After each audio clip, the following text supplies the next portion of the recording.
The pilgrimage I made in 48 was, of course, very different from the one I made outwardly. It is very different from the one I made in 76.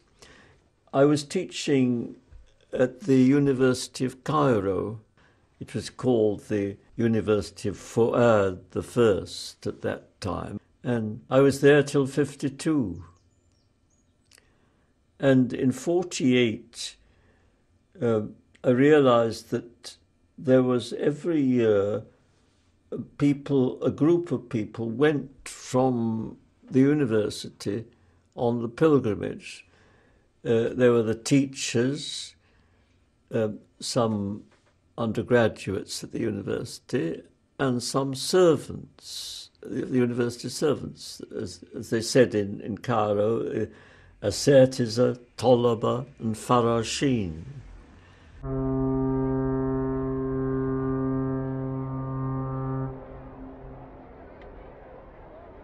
We went by train to the port, and then we went by boat down the Red Sea to Jeddah. It took 4 days.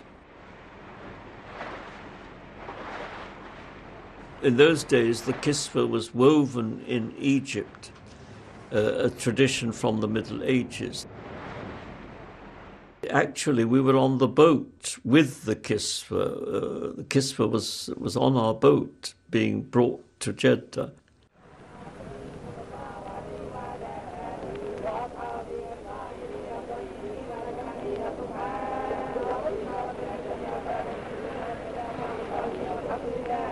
What was very impressive, I remember on the boat going down the Red Sea, was when we were told tonight we passed a certain point, you must all go into ihram, that is, you must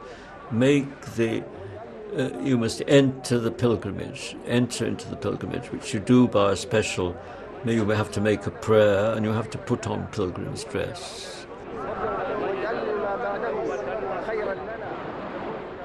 It was exceedingly impressive after that day how people were changed.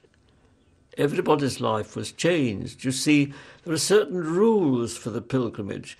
You not only have to wear special dress, but there are also other rules which are not absolute, but you have to. It does affect one's behavior. You have to keep a guard on your tongue.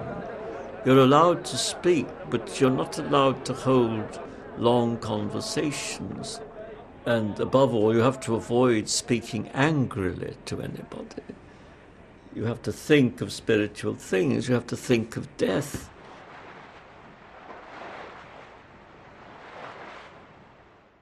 I said to my wife, these people, it's like as if they became Sufis just for the period of the pilgrimage. That's what the impression we had. Their lives were changed. They were really serious people thinking about heaven, about God, and talking in the same way. It was really a wonderful experience that, to be again with these transformed people on the boat. It was a spiritual help to us.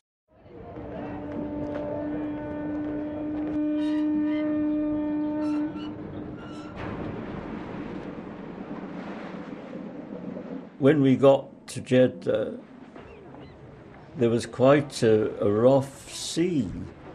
I remember that it must have been a terrible experience for the Egyptian fellahin women, that is, peasant women, some of them very large and unaccustomed to going out even much, and very unaccustomed to walking.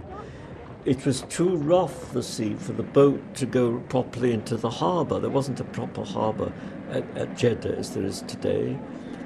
And so little boats were sent out to the big boat which we were on.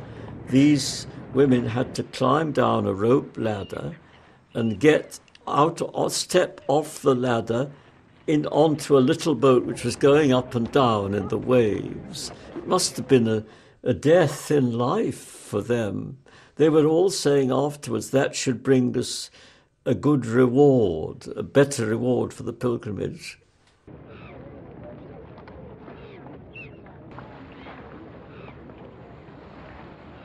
As English people, my wife and I, they wanted to make sure that we were really Muslims, because we had certificates. We'd entered Islam, both of us, 10 years previously, but they didn't pay any attention to certificates of Islam. They said, no, we want to examine you. So we had to wait in Jeddah till they could collect 3 elderly men who asked us questions about Islam to see whether we really were Muslims, and then we were allowed to go.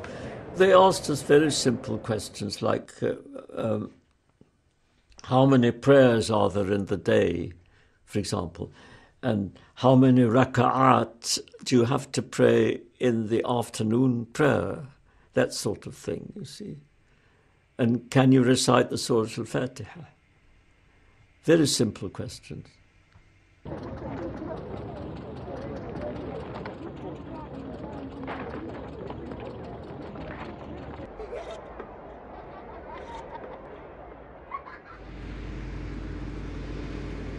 They said afterwards, these old men, we congratulate you on your Islam. And I was by that time rather annoyed, and I said, and I congratulate you on your Islam. They said as though I had just entered Islam because of their approval, so to speak, that they had brought us into Islam at that moment, whereas I'd already been in Islam for 10 years. It was embarrassing because they kept all the people that were with us, all the Egyptians were with us, had to wait for us.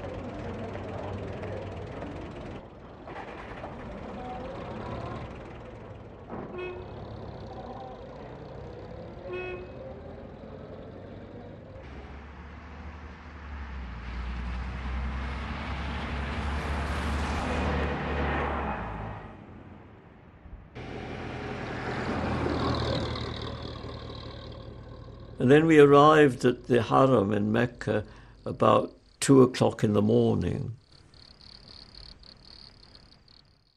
Well, the experience of going to the Kaaba in the middle of the night, it was, of course, very, very different from what it is today. At night, we couldn't see very clearly what we could see in the day, but we made the tawaf round the Kaaba. It was the first year that there was electricity in Saudi Arabia, and there was only electricity in Mecca and in Medina. Outside, there was practically no electricity at all. So we were spared the torment of microphones. At that time, the Haram was surrounded by a low wall with 19 gates in it, and from every direction as you approached, you could plainly see the Kaaba, and the wall was low out of respect for the Kaaba, so that, and the buildings round the Haram were all fairly low buildings, again out of respect for the Kaaba, so that it should be the highest building in that part of Mecca.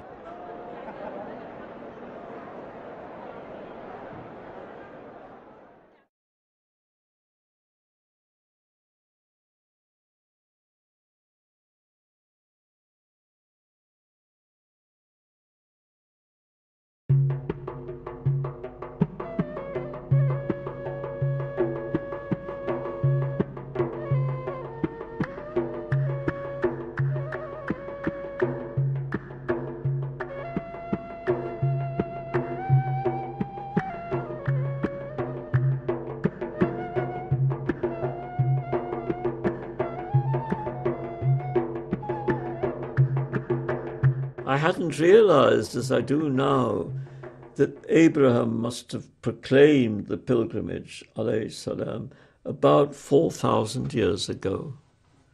That is 1,000 years before the temple of the Jews was built. The Quran insists, of course, that Mecca is the oldest house, the Kaaba is the oldest house made for men, the oldest tabernacle.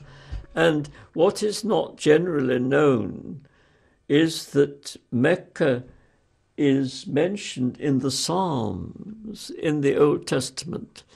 It was called in those days Bakka. That change from B to M is linguistically not an uncommon change. And in those days, in the Psalms, it's called Bakka. And many people don't know, I don't think most people know what that means. But in the Psalms, it mentions Mecca as one of the lovable tabernacles of God, the outlying tabernacles of God. That is, the outlying shrines of Abraham.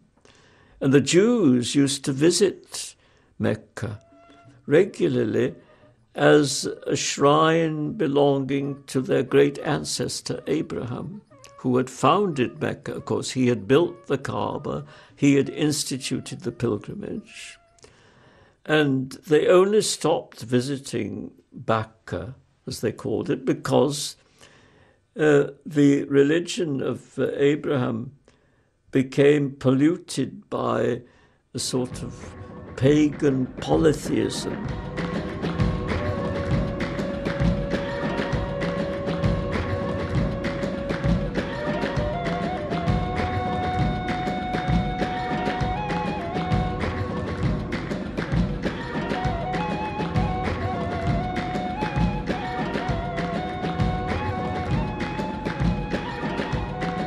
There were just a few faithful followers of Abraham, that is, Orthodox people.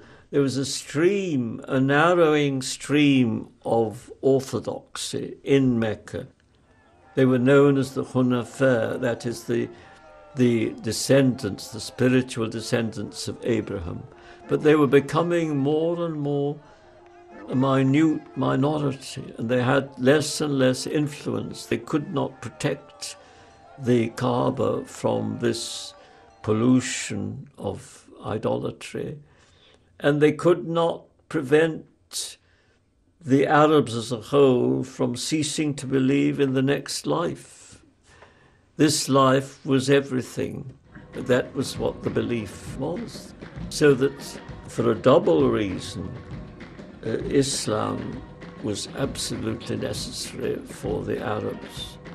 The Christians could do nothing to help them. They welcomed Christians at the Kaaba, and there was an icon placed in the Kaaba of the Virgin and Child.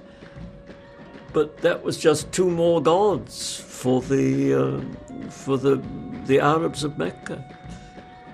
They welcomed these additional gods to their gods, but it didn't put things right. On the contrary, Christianity was powerless to remedy the state of things in Mecca as it was. And that's why Islam had to be as exactly as it was. It was the only thing that could have brought truth and wisdom and piety back to Arabia, to have restored something of the religion of Abraham, alayhi salam.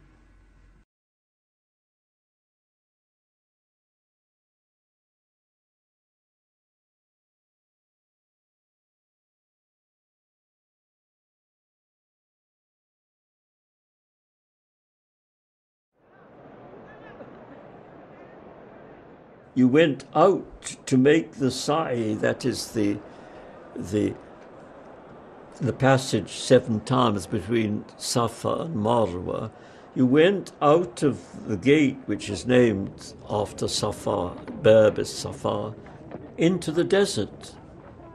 And there was Mount Safa, this little rocky a kind of, it's not a mountain, it's a hill, a low hill, rocky hill. And from Safa, we walked in a sand track, the same track where the Prophet ﷺ had walked previously, quite outside the mosque, to Marwa, which was another eminence about a quarter of a mile away. And we did this 7 times, ending up at Marwa. And it was amazing to meet the people coming.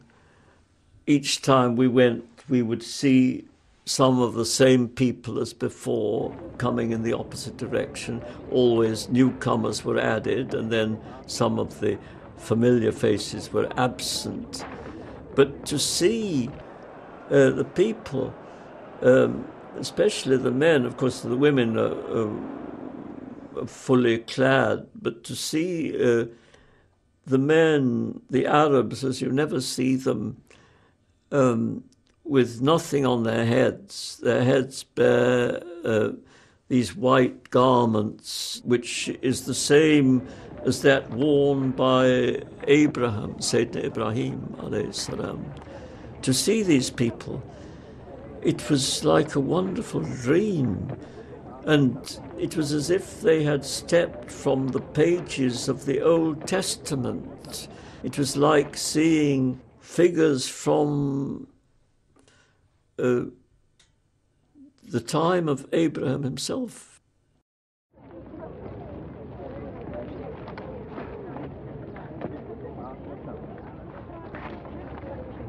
On the 8th day, when we were due to go to the valley of Mina, which is a barren valley, it was in those days, some distance from Mecca, the bus which was to take the men in our group, or half the men, was very late.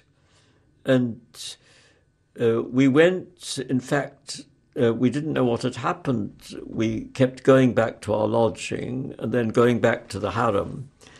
And the time of sunset came, and still there was no bus. We went and prayed the Maghrib at the Kaaba.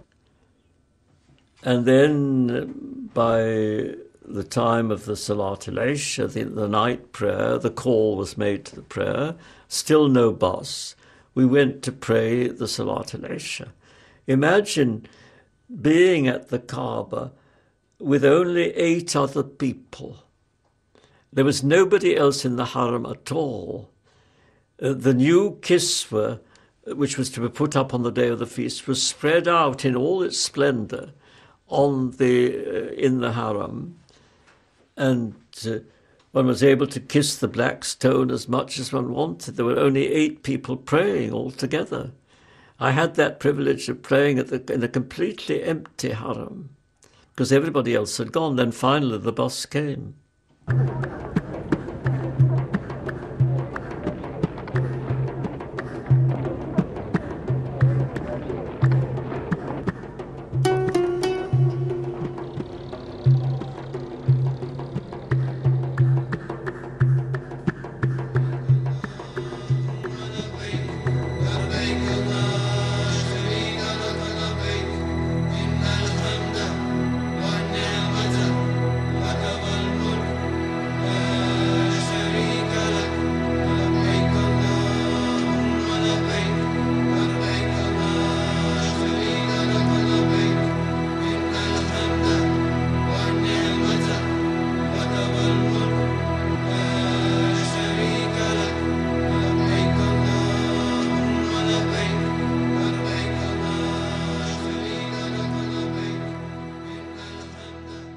What is totally different from what takes place now is that Mina was a barren valley some distance from Mecca, where you spend the night. And it was really empty. just a sand, a large tract of desert. And that was traditional.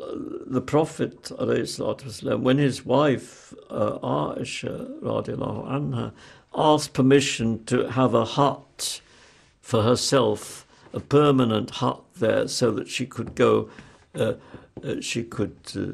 the night in it when she went, if she wanted to make the Umrah.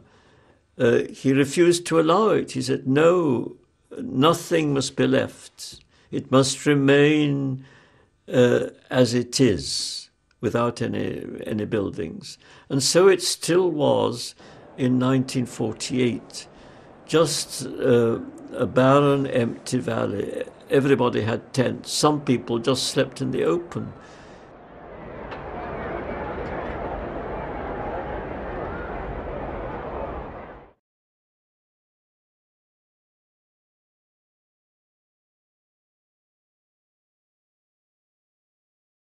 From the valley of Munna, on the 9th day, you set off for Mount Arafat, which is outside the sacred precinct, but on the far side of it, that is beyond the sacred precinct. To make the pilgrimage is to return to the time of Sayyidina Ibrahim. And then once there in Mecca, you go on the pilgrimage further back. If Mecca is sacred to Abraham, Arafat is sacred to Adam. And it's said that it was on Mount Arafat that God forgave Adam for the fall. As is mentioned in the Quran, that God forgave Adam. And it is said traditionally that it was on Mount Arafat that this took place.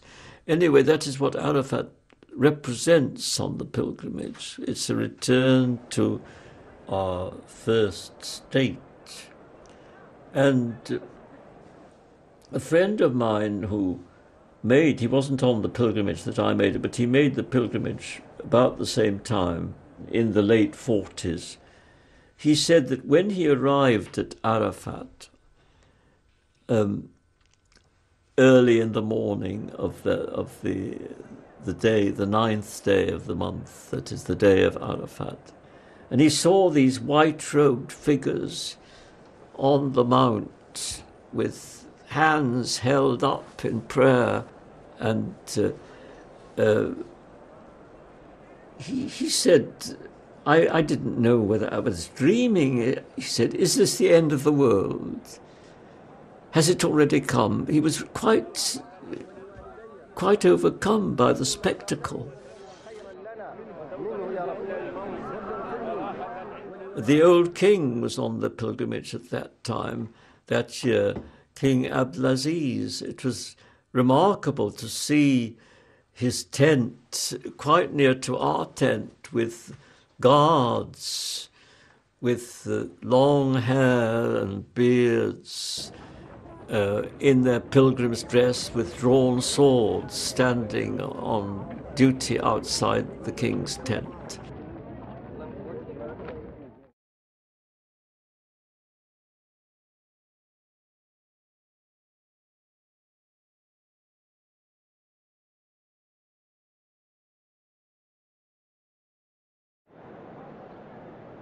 In a way, Arafat, as regards the earth, it is the highest part of the pilgrimage. But when we are on the pilgrimage and when we leave Arafat and the time for prayer comes, we face Mecca with our backs to the mountain, inevitably. As regards the pilgrims, they, of course, treasure the whole pilgrimage in their memory, and they don't feel the need to make these distinctions. But certainly, I don't think anybody feels it is an anticlimax to come back to Mecca.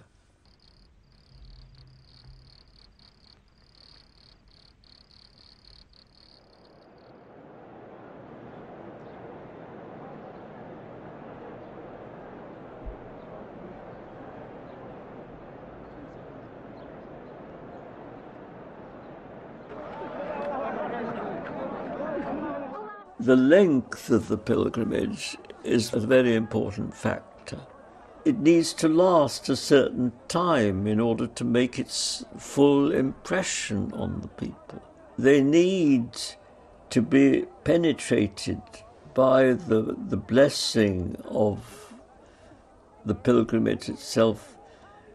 I think that some of the pilgrims never quite recover from the pilgrimage, in a good sense of recover, but they don't go back to altogether to their previous life. It makes such an impression on them.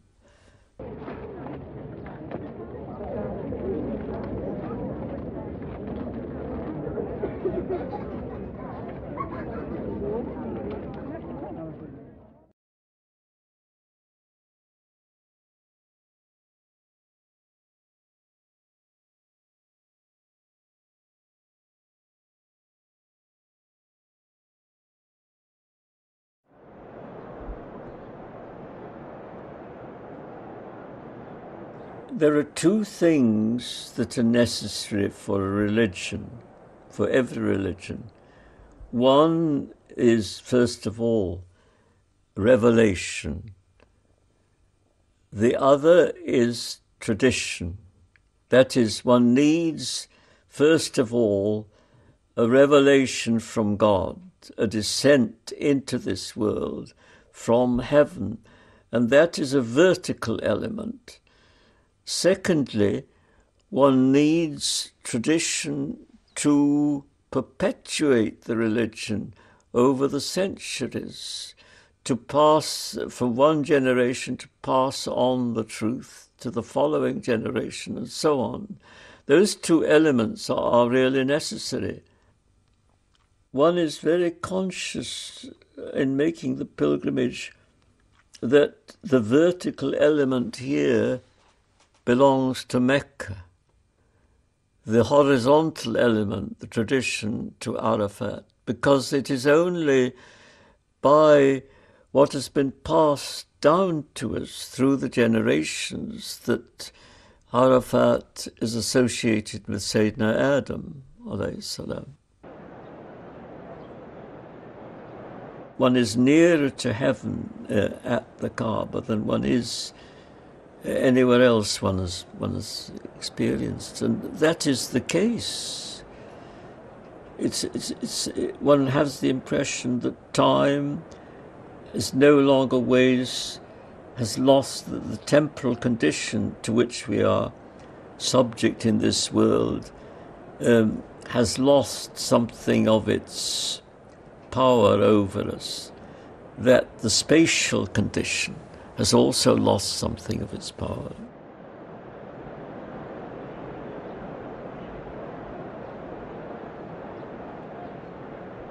One feels also that somehow the barrier between heaven and earth has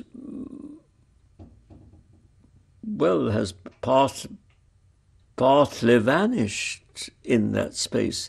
And this all has to do with what I call the vertical element, which is necessary for every religion. And it is in Mecca that this vertical element, as it were, is to be found, and not anywhere else.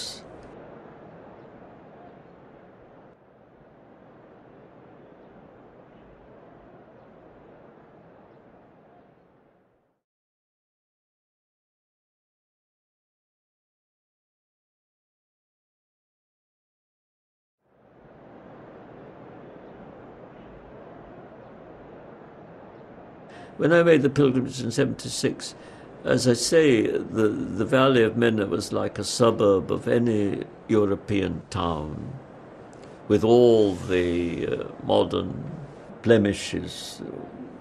Everything that one dislikes about modern towns was there, practically speaking. And Arafat itself, you didn't get the impression anymore of a really holy place. It was too crowded. There was no spectacle in 48. You could see the mount distinct from other places. For me, in 76, I have no impression of Arafat as I did making the first pilgrimage.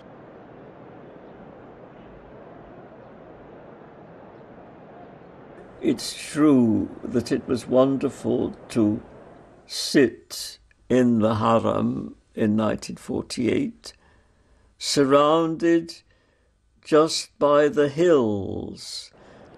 One could see the Kaaba from every direction when one approached it on foot. Now, of course, one's first sight of the Kaaba is when one enters the mosque. From outside, one can see nothing. It's true that in the Sa'i, that is the passage between Safa and Marwa, now you don't go out of the mosque. You go from the well of Zamzam, it's quite a short distance, to the remains of Mount Safa, which is enclosed in the mosque. Only a part of it. It has been more or less destroyed. I find it difficult to forgive that solution to the problems which arose with the quantities of people. They had to make the Haram larger.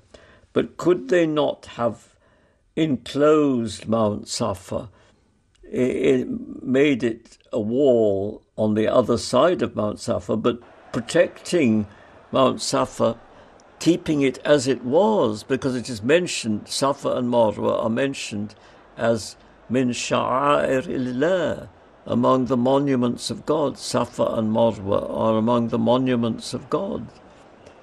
But now they have been more or less destroyed. There is practically nothing left of them. And it seems to me that each time I go, there is still less left of them than there was. Just a few stones placed in cement. And that does seem to me to be unnecessary. Why could they not have left the sand track as it was, just enclosed it in the mosque? There may be some reasons which I don't know. But nonetheless, there's also the individual question. One makes a certain spiritual progress in time. One becomes, over the years, if one is practicing a religion, one becomes more sensitive to certain things. In general, I would say more sensitive to the barakah. And in the 1976 pilgrimage, I was more sensitive than I was in 48.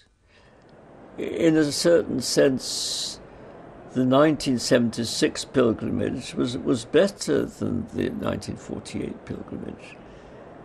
One doesn't remember the details with such pleasure as I do those of the 1948 pilgrimage. But